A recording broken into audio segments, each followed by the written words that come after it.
Hello, I've got a big beer full of exclusively New Zealand hops, or Kiwi hops. It's Kiwi Rising from Jack's Abbey. Finally, in a can, a tall boy can this year. And it has that nice little Kiwi rising up in a hot air balloon. Not quite sure why that H is there though. And this one was canned exactly 10 days ago, I believe. Yep. And there's no kiwi in this, no birds in it. It's a double IPL, like all of Jack's Abbey's beers. They use lager yeast. Otherwise, it's very much like an IPA, 8.5% alcohol. They say 105 IBUs, which is pretty high. I've had this beer every single time they've made it. They always make it in the early-ish winter, late fall, I guess. And last year I was lucky enough to have the triple dry hopped version at the brewery, which was pretty good. This year, some people have been saying that they think they maybe changed it a little bit and made it even better. They, at least online, they still say they use 4 pounds of hops per barrel, including multiple dry hop additions. And I think Nelson is the primary hop they use in this beer.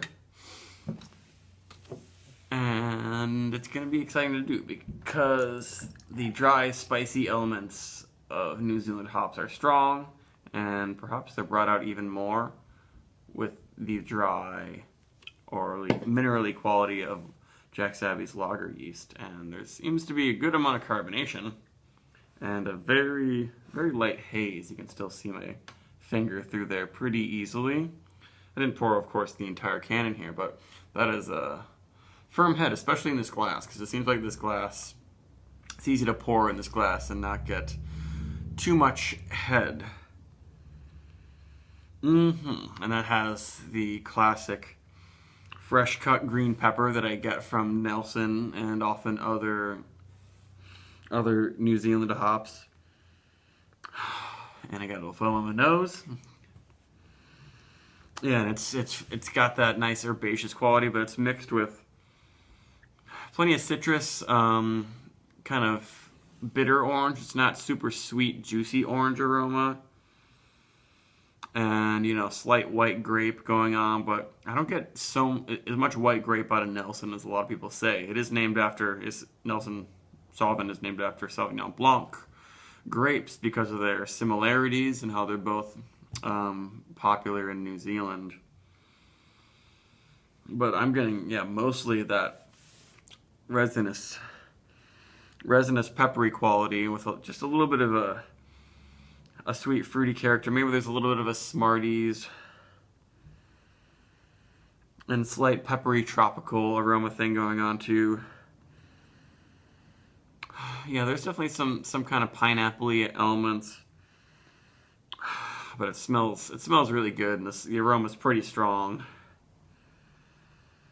Yeah, there's some sweeter elements. In the past, I've kind of thought that maybe it was a little bit too much just on the resinous, minerally dank side, but there's definitely some intense fruitiness happening. They say floral and citrusy on this, but I guess I agree with that, but there's a lot more interesting things going on in the floral citrusy qualities in your standard IPA. Ooh, yeah. Yeah, it bites with the green resinous character, but then brings in some sweetness.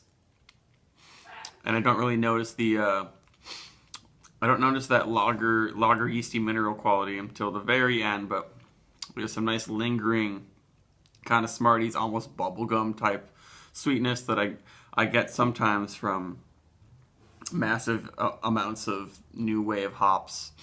It's really cool. There's a lot to it. It's not a one-sided beer, because I think in the past that I thought this Kiwi Rising, maybe last year, just the not triple dry hop version was a little bit just not as multi-dimensional as this beer is. There's plenty of fruit to be had in there, and maybe there's definitely some lime elements going on. I would say lime and bitter orange. It's a little bit hot at 8.5%, but in a pleasant way. The bitterness is also pretty strong, but it's not astringent and it's not burning in the back of the throat or anything like that. And I just love that Nelson herbaceous aroma. It's one of my favorite things, smelling in a beer with this hop. And the feel is medium. It's not too full-bodied. There might be a little bit of yeast on the bottom of this, but I kind of doubt it. This is actually looking a lot like their XS IPL.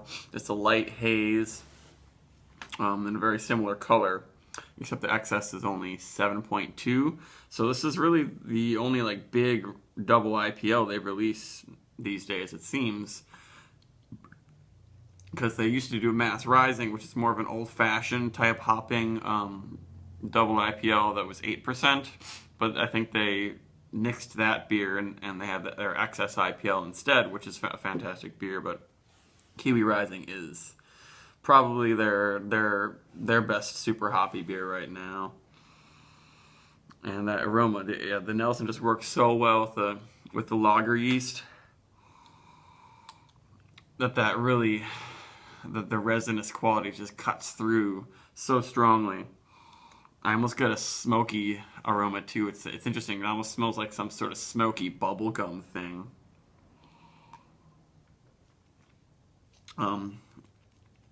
No bananas or anything, but yeah, it's like got a juicy fruit flavor happening from all those cool hops. I love the Southern Hemisphere hops because they've got their own unique green, peppery, resinous qualities, but then at the same time they have unique kinds of fruitiness that sometimes is like Smarties and candies and juicy fruit, sometimes is like lemon or lime bars. It's not your normal combination of, you know, dank garlicky pineapple and mango like a lot of other American hops. So it's really fun to get to try these.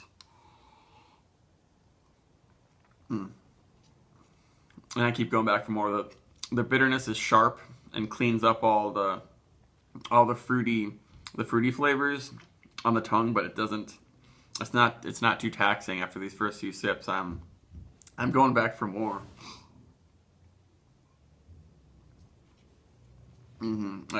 I wouldn't be surprised if they improved on this a little bit this year, if they maybe added a little more malt to keep some residual sugars, because I think it's always been 8.5%, but it seems like it's just a little bit fruitier than I remember it in the past.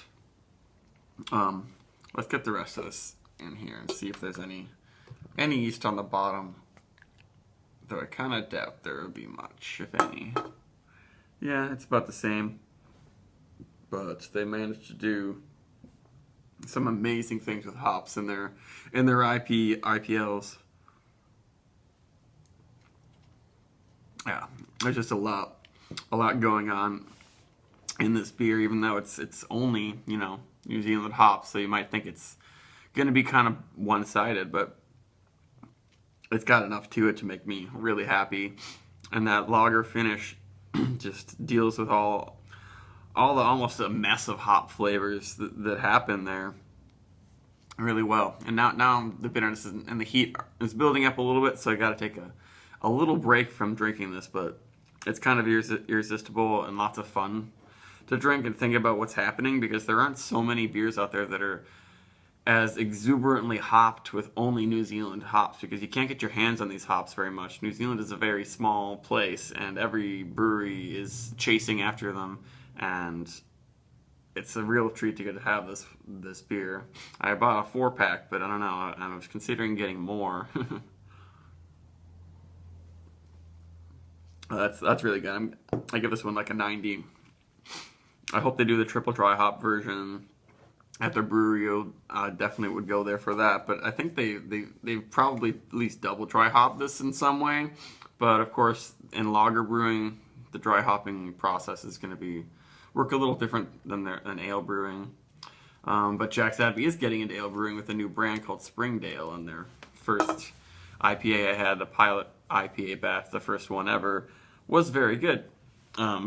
Definitely in the juicy New England IPA style, and quite different from from their lagers, bringing some extra fruitiness. But this beer really displays all the glory of the New Zealand hops perfectly, without the yeast really getting in the way of any of the resinous character, the uniquely green peppery resinous character of Nelson. Yeah, so I'll do a 90 for this beer. Get it if you possibly can.